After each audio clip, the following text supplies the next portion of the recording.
Listen carefully, chosen one. Stop whatever you're doing right now and give this your full attention. Because if you stopped on this video at this exact moment, it was not by chance. It was not an algorithm mistake, and it was not random curiosity. What I'm about to reveal explains why something so small you barely remember doing, something you dismissed as insignificant, created a reaction far beyond what you could ever imagine. A few days ago, not long ago at all, you did something simple. No one applauded, no one thanked you publicly, no one even acknowledged it properly. You didn't post about it, you didn't talk about it afterward. You moved on with your life, thinking it meant nothing. But heaven did not move on, because that moment was not measured by its size. It was measured by its purity. You acted without calculation, without expectation, without hidden motive, and that is rare. Here is what most people don't understand. Heaven does not respond to grand gestures. It does not respond to loud faith. It does not respond to performance. It responds to alignment expressed quietly. And what you did crossed a line most people never cross in their entire lives. You chose integrity when no one was watching. You chose compassion when it cost you something. You chose restraint when reaction would have been easier. You didn't even label it as good. You simply acted. And that is exactly why it was noticed. Because heaven does not record what is done to be seen. It records what is done despite not being seen. This is why you've been feeling different lately. Not proud, not excited, heavy, as if something shifted without explanation. As if your energy has been recalibrating silently, as if exhaustion appeared without physical cause. That is not tiredness, that is after effect. Because when something is noticed at that level, it creates pressure, not to punish you, but to position you. And once that positioning begins, life does not feel the same. You may have noticed subtle signs, moments where you felt watched, not fearfully, but attentively. Situations resolving without you forcing them. People reacting differently to you without knowing why. Those are not coincidences. Those are consequences. And before we go any further, do this. Write 777 in the comments if you know the deed I'm referring to felt small to you, but somehow important at the same time. That number is not superstition. It's recognition. And one more thing, if this message feels uncomfortably specific, subscribe now and turn on notifications. These files build on each other. Missing one breaks the understanding. Now listen closely, because what heaven noticed was not the act itself. It was who you were when you did it, and that changed how your path is being handled moving forward. There is a misunderstanding that quietly misleads most people throughout their lives. They believe heaven responds to intensity, to declarations, to visible devotion. They think what is noticed must be dramatic, emotional, or publicly recognized. But heaven does not operate on display. It operates on alignment. Loud faith is easy to perform. Public conviction can be rehearsed. Words can be spoken without cost. Small deeds cannot. Small deeds expose intention. They reveal who someone is when nothing is being gained. That is why the moment you barely remember mattered more than events you labored over for years. Because that deed cost you something internally. It cost you time, or comfort, or convenience, or pride. And you paid that cost without announcing it. You didn't pause to measure how it would be perceived. You didn't calculate whether it would be reciprocated. You didn't even label it as meaningful. You simply did what alignment required. That is why it was noticed. Heaven does not respond to effort that seeks recognition. It responds to intention that functions without witnesses. This is why some people pray loudly for years and feel unheard, and others act quietly once and feel their entire life recalibrate afterward. Because prayer is often spoken from need. Alignment is expressed from identity. Need asks for relief. Identity demonstrates order, and order is what heaven responds to. This is where your path has always been different. You were never loud about what you believed. You didn't perform goodness to be affirmed. You didn't seek spiritual validation from others. You simply tried to live correctly, even when it was inconvenient.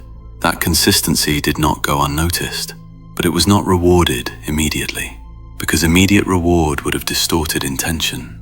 It would have taught you to associate goodness with outcome. Instead, your goodness remained unattached.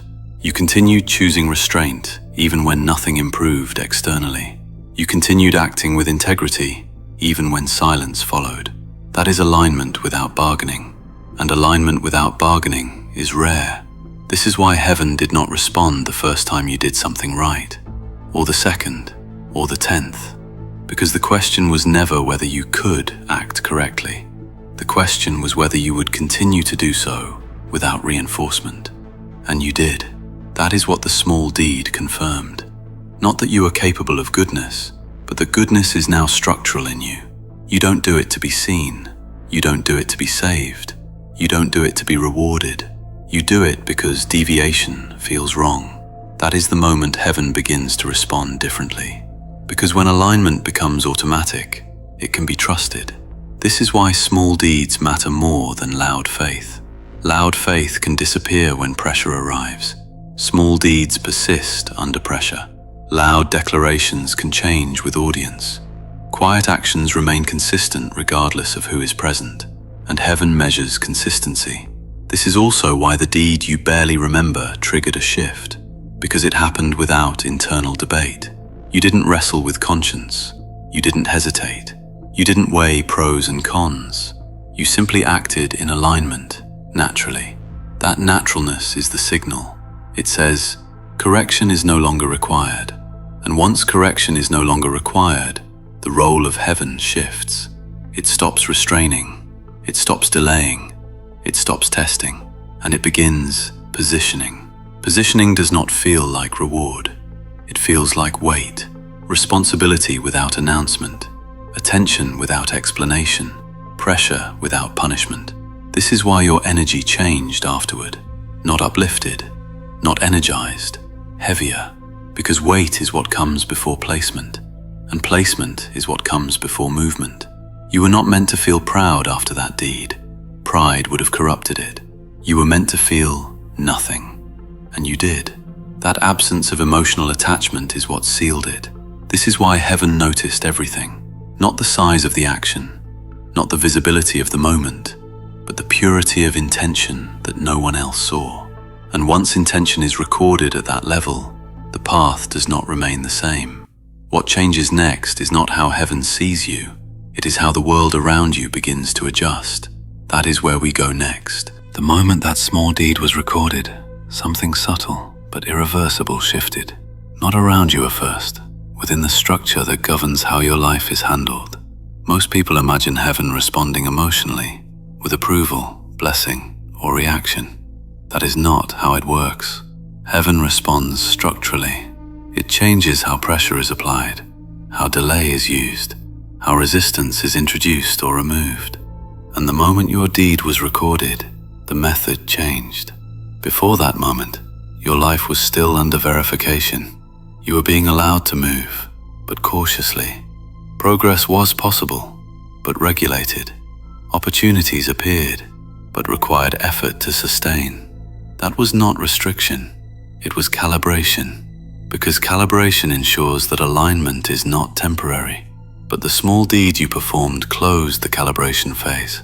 Not because it was dramatic, because it was consistent with who you have already proven yourself to be. That deed didn't introduce something new. It confirmed what was already forming. And confirmation changes everything. Once something is confirmed, it no longer needs to be tested. So pressure began to lift, not visibly, but functionally. You may have noticed it as a shift in how situations respond. Problems that normally lingered resolved faster. Tension dissipated without confrontation. Delays shortened without explanation. This is not coincidence. It is reclassification. Your path moved from under evaluation to under supervision. That distinction matters. Evaluation applies friction to gather data. Supervision removes friction to maintain stability. You cross that threshold quietly, which is why no announcement came with it. You are not meant to celebrate it. You are meant to carry it. This is also why your emotional state changed afterward. Not lighter, more grounded, less reactive, as if something inside you settled into place. That is the internal reflection of external reclassification. When correction is no longer required, internal vigilance relaxes. You stop bracing for impact. You stop preparing for disruption. And when that vigilance releases, energy reorganizes, not upward, inward. You may have noticed fewer emotional spikes, less urgency to explain yourself, less desire to prove intention. This is not detachment. It is trust being extended. Trust does not feel euphoric. It feels quiet, because trust assumes stability. This is also why exhaustion surfaced. Not physical exhaustion, existential exhaustion. The kind that appears when a system is transitioning from one mode to another. That tiredness comes from integration. Your internal world was updating to match the new level of responsibility, and integration always feels heavy before it feels clear. This is also why certain impulses lost intensity. Things that once tempted you feel oddly irrelevant. Distractions that once held your attention no longer grip you. Not because they vanished, because they are no longer compatible. When a path is reclassified, incompatible elements lose access, not through force, through irrelevance. This is also why people around you began behaving differently. Some became quieter, some became more cautious, some pulled back without explanation. Not because they sensed heaven, but because they sensed you. Your presence changed slightly, not louder, more contained. Containment is felt instinctively. It signals stability, and stability alters social dynamics. People respond differently to someone who no longer needs reinforcement. They feel it without knowing why. This is also why certain conversations feel unnecessary now. You don't avoid them, they simply don't arise, because engagement is no longer required to maintain position. Your position is now held, not negotiated. All of this traces back to that deed, not the act, the state you were in when you did it. You were not trying to be good, you were simply being aligned. That distinction matters at higher levels, because alignment that is performed can collapse. Alignment that is embodied cannot. That is why the moment it was recorded, the system adjusted, not to reward you, to entrust you. Entrustment does not feel like blessing. It feels like weight. The weight of knowing that what you do now matters more than it did before. That awareness may feel uncomfortable, but it is not meant to overwhelm you. It is meant to steady you. Because once a path is entrusted, it does not revert easily. It only responds to misuse. Which is why what happens next depends not on effort, but on accuracy. And that is what the next part reveals. When a deed is recorded at that level, the adjustment does not stop with you. It spreads outward, not emotionally, structurally. This is where many people become confused. They expect heaven's attention to produce immediate rewards, visible success, praise, or dramatic breakthroughs. But what actually happens is far more precise. The environment recalibrates.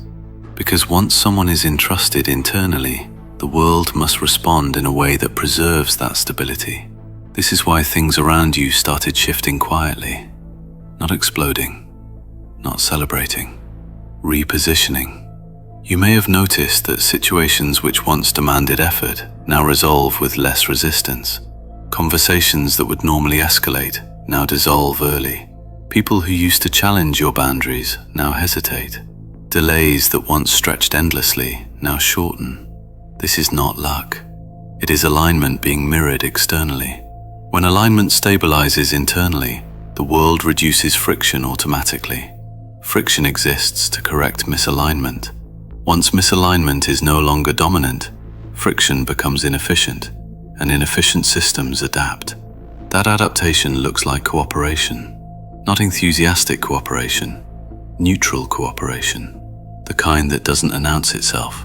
You may have noticed doors opening without force, not dramatic doors, small ones. Access, information, timing, things that arrive exactly when needed, not earlier, not later. This is not coincidence, it is routing. When a path is entrusted, probability reorganizes around it. The world begins to route situations toward you rather than against you. This routing is subtle. You don't feel lucky, you feel placed. You also may have noticed that certain recurring problems simply stopped repeating, not because you solved them, because they lost relevance. Problems that rely on emotional reaction no longer find leverage. Patterns that feed on uncertainty can't sustain themselves, so they collapse. This is why your life feels cleaner, not easier, cleaner. Less residue, less unresolved tension, fewer lingering loops. That cleanliness is not accidental. It is the environment responding to a stabilized center. People are part of that environment, and they adjust too. Some people feel drawn toward you now, not romantically necessarily, energetically. They sense steadiness. They feel safe engaging with you. Others feel unsettled. They don't know why conversations feel different. They can't explain why their usual tactics don't work. They sense that pushing will no longer produce reaction, so they pull back. This is not rejection, it is recalibration. Your presence no longer reinforces confusion, it reflects clarity, and clarity forces choice. Some move closer, some move away. Both are correct responses. This is also why people who once underestimated you now speak differently. They don't praise you openly. They don't apologize. They simply adjust tone. They stop dismissing you casually. They stop assuming access. That shift is not admiration. It is recognition without acknowledgement. They feel something changed, even if they don't know what. The world also began compressing outcomes around you. Situations conclude faster, not always favorably, decisively. Decisiveness is a sign of alignment. Aligned paths do not linger in uncertainty. They either open or close. You may have noticed that endings feel more final now, less emotional, less dramatic. That is not coldness. It is resolution. Resolution conserves energy. Earlier, you lost energy to prolonged indecision. Now, decisions complete themselves. This is part of the adjustment.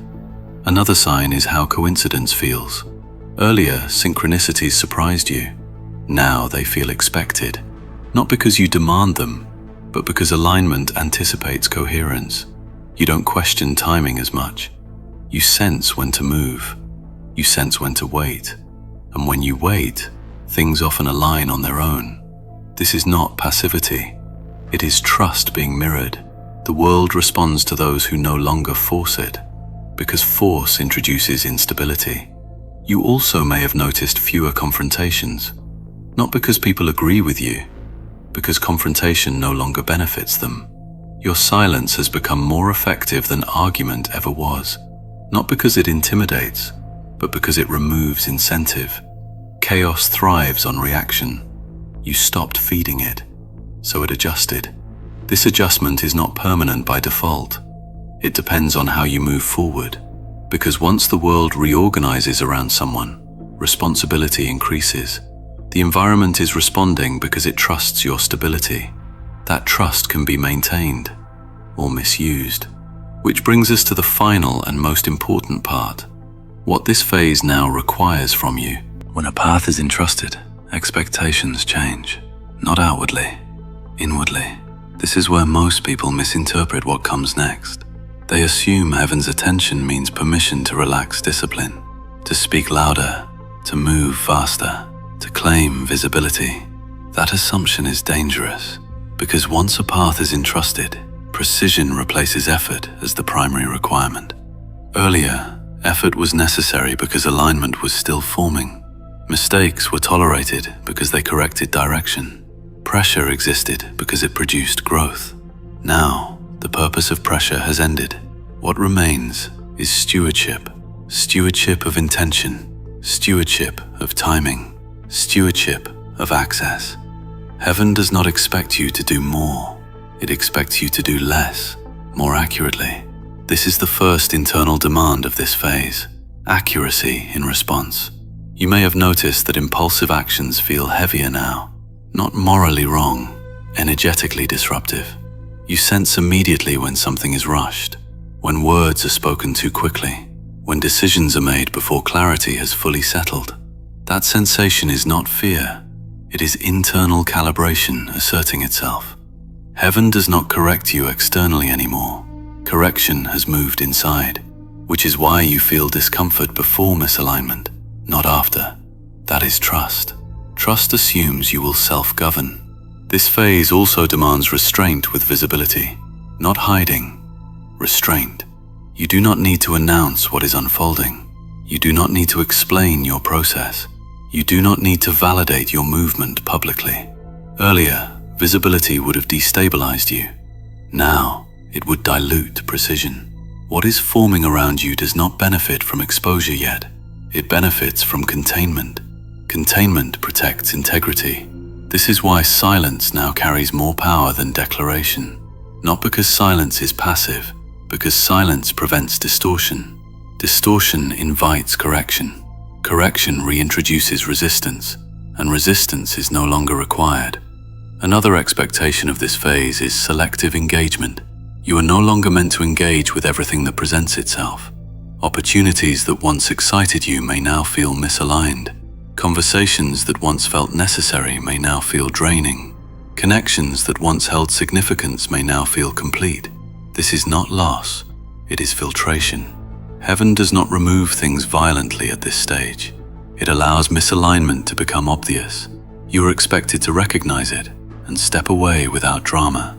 No confrontation, no justification, just accuracy. This is also why comparison becomes corrosive now. Earlier, comparison helped you learn. It showed you what was possible. It provided contrast. Now, comparison introduces noise. Your path is no longer meant to be measured against others. It is meant to be held steady. Stability under movement is the metric now. Heaven expects humility, but not shrinking humility. Humility that keeps you accurate. Accurate about what you carry. Accurate about what you are responsible for. Accurate about what is not yours to manage. You are not meant to fix everything. You are not meant to save everyone. You are not meant to respond to every pull. Responding indiscriminately would fracture alignment. Alignment is preserved through discernment. This is also the phase where patience must mature. Not patience as waiting, patience as trust in sequencing. You may feel moments of anticipation, not anxiety, anticipation. A sense that something is forming, approaching, aligning. Do not rush that sensation. Anticipation is energy gathering itself. Interfering with it disperses momentum. Heaven expects you to allow momentum to build naturally. This phase also requires integrity without witnesses. Earlier, integrity was tested publicly.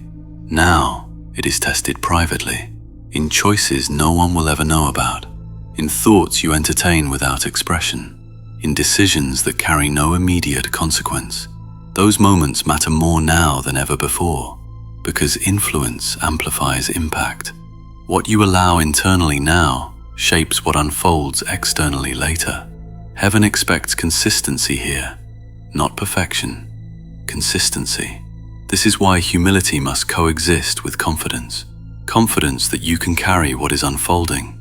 Humility that you don't rush to define it prematurely. You do not need to label this phase. You need to inhabit it. This is not the phase of expansion. It is the phase of stabilized positioning. Positioning determines trajectory, and trajectory, once set correctly, does not require force. It requires maintenance. Remain precise. Remain grounded. Remain selective. Allow what has been entrusted to continue organizing itself through you. Because heaven did not notice you to impress you. It noticed you because you demonstrated the capacity to carry weight without distortion. That capacity is rare, and now it is being relied upon.